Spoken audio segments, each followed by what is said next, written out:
अपने कर्मों और अपने कामों से उद्धार की कोशिश करने वाले भी पापी हैं। बहुत से लोग अपने कामों के द्वारा परमेश्वर को खुश करने की कोशिश करते हैं। वो तरह तरह के बलिदान, भेंटें या किसी अन्य तरह से परमेश्वर को खुश करने की कोशिश करते हैं, जैसे कि अपने शरीर को कष्ट देना, या फिर लंबी लंबी पैदल यात्राएं, या फिर किसी अन्य तरह से वो परमेश्वर को खुश करने की कोशिश करते हैं। गलातियों 3:10 में लिखा है, सो जितने लोग व्यवस्था के कामों पर भरोसा रखते हैं वे सब शराब के अधीन हैं, क्योंकि लिखा है कि जो कोई व्यवस्था की पुस्तक में लिखी सब बातों के करने में स्थिर नहीं रहता वह श्रापित है। यहाँ कहा गया है कि जो कोई भी हर चीज में व्यवस्था की पुस्तक के अनुसार नहीं वह श्रापित है, क्योंकि कोई भी व्यवस्था का पालन नहीं कर सकता। बहुत से ऐसे हैं जो यीशु में विश्वास तो करते हैं लेकिन अपने कर्मों से सही होने की कोशिश करते हैं। वचन हमें बताता है कि वे श्रापित हैं।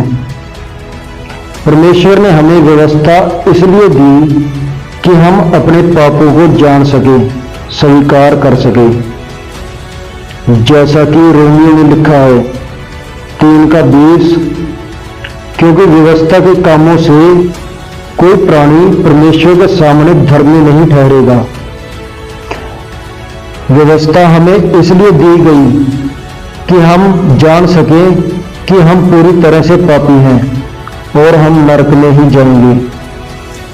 कुछ लोग बहुत ईमानदार हैं जो कि चर्च जाते हैं, दान दशमांश देते हैं और भी सभी काम करते हैं व्यवस्था के अनुसार।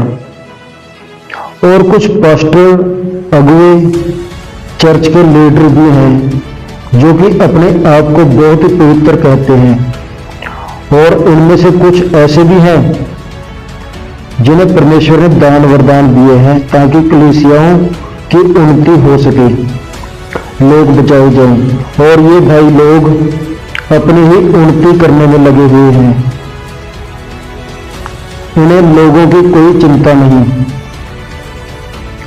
लोगों को तो उन्होंने व्यवस्था के साथ बांधा हुआ है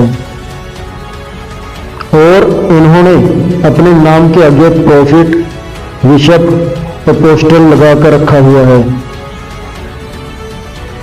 और उनमें कंपटीशन भी चल रहा है एक दूसरे को नीचे दिखाने के लिए।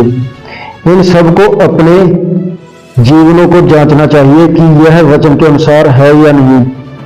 कहीं इनके अंदर घमंड तो नहीं या फिर किसी तरह का कोई लालच। परमेश्वर की नजरों में सबसे बड़ा पाप घमंड है। परमेश्वर में विश्वास के अलावा किसी भी चीज का कोई अर्थ नहीं। हम उसके प्रेम में विश्वास करके बड़े ही आशीषित हैं कि परमेश्वर ने हमसे प्रेम किया और हमें बचाया। उसने उन्हीं को बचाने का निर्णय लिया जो कि उसके वचनों पर विश्वास करते हैं और उसका पालन भी करते हैं, जैसा कि पुराने समय में नूह ने किया था। लेकिन आज बहुत से विश्वासी मसीह ऐसे हैं जो कि व्यवस्था के अनुसार जीने की कोशिश करते हैं। क्या केवल व्यवस्था के अनुसार हमें उद्धार मिल सकता है? जितना हम कोशिश करते हैं यह उतना ही मुश्किल होता जाता है। लिखा है, विश्वास सुनने से और सुनना परमेश्वर के वचन से होता है। अगर हम बचना चाहते हैं तो हमें अपने अहंकार पर काबू पाना होगा। ध्यान रखना कि लूसीफर भी इसी वजह से स्वर्ग से गिराया गया था। तो फिर मनुष्य का उद्धार कैसे होगा? वह इस जानकारी से होगा कि हमें जानना चाहिए कि हम पापी हैं। बहुत से ऐसे हैं जिनका उद्धार इसलिए नहीं हो सका क्योंकि उन्होंने अपने गलत विश्वासों और कार्यों को नहीं छोड़ा। परमेश्वर ने कहा कि जो व्यवस्था की किताब से बंधे रहते हैं वे श्रापित हैं। जो यह समझते हैं कि यीशु में विश्वास बनाए रखकर और व्यवस्था के अनुसार जीवन बिताकर हम धीरे धीरे शुद्ध हो जाएंगे, वह उसके द्वारा श्रापित हैं।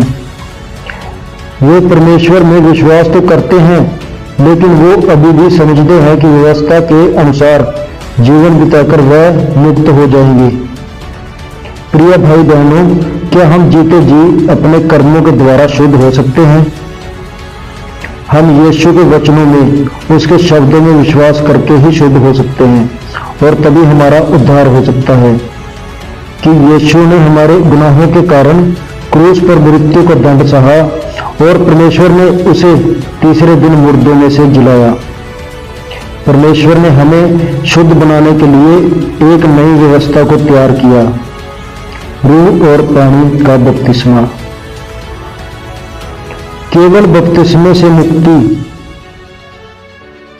मनुष्य के कार्यों में नहीं है, बल्कि उस विश्वास में है जो परमेश्वर के शब्दों में विश्वास से आता है। परमेश्वर ने उसी आस्था के लिए हमें पैदा किया है। परमेश्वर ने इस तरह योजना बनाई और इस तरह उसे पूरा किया। फिर उनका उद्धार क्यों नहीं हुआ जो यीशु में विश्वास करते थे? क्योंकि उन्होंने रूह और पानी के उद्धार को स्वीकार नहीं किया। लेकिन हम जो अपूर्ण हैं, परमेश्वर के शब्दों में विश्वास से मुक्त हो गए। यदि दो लोग चक्की पीस रहे होंगे तो एक के चले जाने के बाद भी दूसरा काम करता ही रहेगा। जो काम करता रह गया वह वो है जिसका उद्धार नहीं हुआ, और इसीलिए उसे आशीष पाने के लिए काम करते रहना होगा। एक क्यों मुक्त हो गया और दूसरा क्यों नहीं? क्योंकि एक ने परमेश्वर के शब्दों को सुना और उस पर विश्वास किया और उसके अनुसार जीवन बिताया। दूसरा, जो व्यवस्था की खातिर कड़ी मेहनत करता रहा, अंत में नरक में डाल दिया गया। वो परमेश्वर के पास रेंग कर पहुंचने की कोशिश कर रहा था, लेकिन परमेश्वर ने उसे झटक कर ऐसे फेंक दिया जैसे हम अपने पैर पर चढ़ते कीड़े को फेंक देते हैं। अगर मनुष्य व्यवस्था का पालन करते हुए परमेश्वर के पास पहुंचने की कोशिश करेगा तो वह निश्चय ही नरक में फेंका जाएगा। इसलिए हमारा उद्धार रूह और पानी में विश्वास से होगा। गलातियों 3:10। इसलिए जितने लोग व्यवस्था के कामों पर भरोसा रखते हैं वह सब श्राप के अधीन हैं, क्योंकि लिखा है, जो कोई व्यवस्था की पुस्तक में लिखी हुई सब बातों के करने में स्थिर नहीं ही रहता वह श्रापित है। पर यह बात प्रकट है कि व्यवस्था के द्वारा परमेश्वर के यहाँ कोई धर्मी नहीं ठहरता, क्योंकि धर्मी जन विश्वास से जीवित रहेगा। परमेश्वर के शब्दों में विश्वास न करना परमेश्वर की नजरों में पाप है। यह भी पाप है कि कोई परमेश्वर के शब्दों को एक तरफ रखकर अपने ही प्रतिमान चलाए। हम मनुष्य उसकी व्यवस्था के अनुसार नहीं चल सकते, क्योंकि हम जन्म से ही पापी हैं। हम जीवन भर पाप ही करते हैं। हम यहाँ वहाँ सब जगह पाप ही करते हैं। हमें यह मानना चाहिए कि हम पाप के पुलिंदे हैं और पाप किए बिना नहीं रह सकते। मनुष्य खाद के एक ढेर के समान है। अगर हम उसे दूसरी जगह ले जाना चाहते हैं तो वह रास्ते में बिखरता जाता है। हम उसी तरह हैं, हम जहां भी जाते हैं वहां पाप बिखरते जाते हैं। क्या तुम इसे देख सकते हो?